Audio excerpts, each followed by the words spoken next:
ده نك رجنا إلها أفرو بنيها أراسو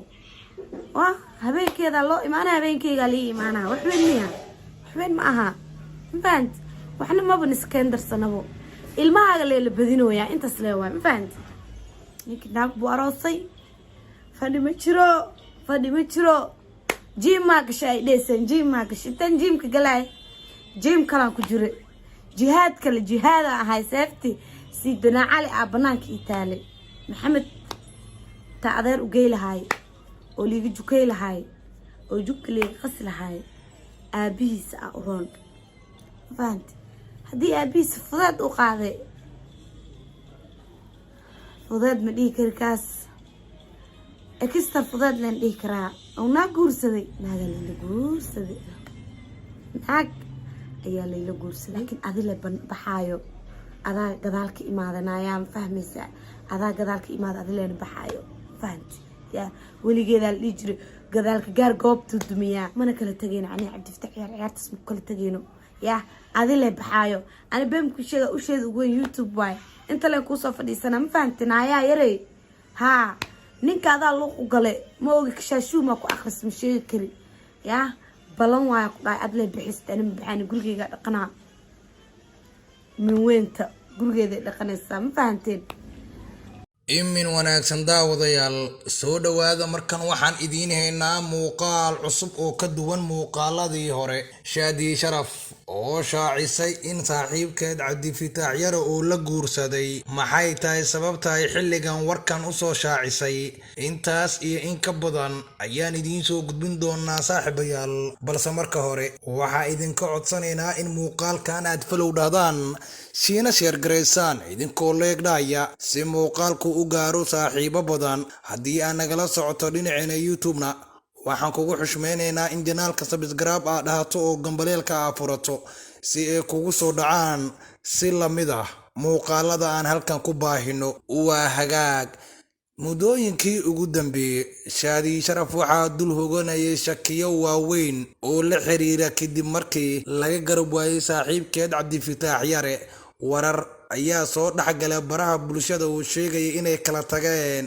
hase yeeshee warkaas waxa uu noqday mid been abuura Shaadiyo caawa waxay si lama filaana u soo qarxisay in saaxiibkeed Cabdi Fitaax Yare oo la guursaday gabar ay iido bartay taas oo baraha bulshada si weyn loogu garanayo walow magaceeda aysan saacin iyadu waxayna tilmaamtay inay ku faraxsan tahay in Cabdi Fitaax Yare xilligan uu la guursaday xaas labaad iyadoona tilmaamtay in ay doonayso in kiiska oo ka sii yaraan doono waxa ayna sheegtay in saaxiibkeed ay la jeclaatay gabadhaas taasi oo furun u ah in uu nasto Cabdi Fitaax Yare waxa ay tiri Shaadi Sharaf mar ay hadlaysay goor sii horeysay in ay si aad ugu faraxsan tahay in saaxiibkeed oo xaas labaad uu la guursado waxa ayna tilmaamtay in ay doonayso in Cabdi Fitaax uu ku nasto xaaskaasi labaad iyadoo sheegtay in waqti dheer ay isla soo halgameen ayna daalin waa sidii hadalka u dhigtay iyadu maalmihii la soo dhaafana baraha bulshada waxaa ka taagnaa war xana oo la xiriira Shaadi in la guursaday taasina ay sababtay in kali ay ku noqoto baraheeda bulshada sida YouTube TikTok iyo sidoo kale Twitter hadda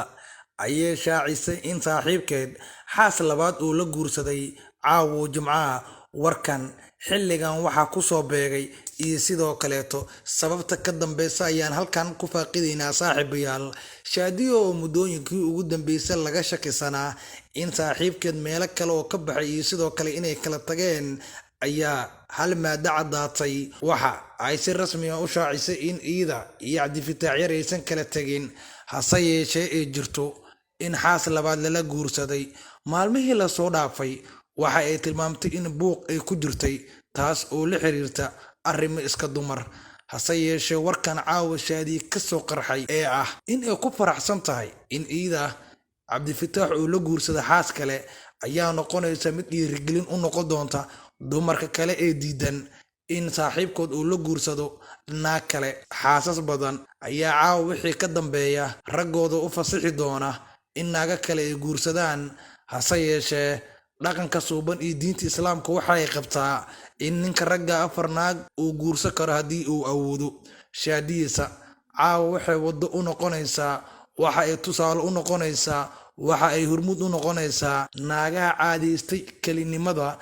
Waxay sidoo kale hormuud u noqonaysaa naagaha caadaystay in ayaga le lagu ekaado. Wixii caawa ka dambeeya waxaad sidii daadkii oo kale u fatahmi doona dumar badan oo aaminsanaa in kaligood la haysan karo, wax ay iska jeclaayeen ma jirin, hase yeeshee iyadoo ayaa garatay in gabar kale ay u guuriso. Haddaba daawade, haddii aad tahay adiga dumar idaawanaya, ma dhihi laheeday ninkayga naag kale ha ila guursado? Haddii aad ragtaana oo idaawanayso, ma jeclaan laheeday xaaskaaga inay kuu guuriso naag kale oo iyadoo kalea? Waad ku mahadsantihiin dhammaantiin daawashada muuqaalkan ee noo sheer gareeya. Waxaanu leenahay hambal iyo shaadi sharaf.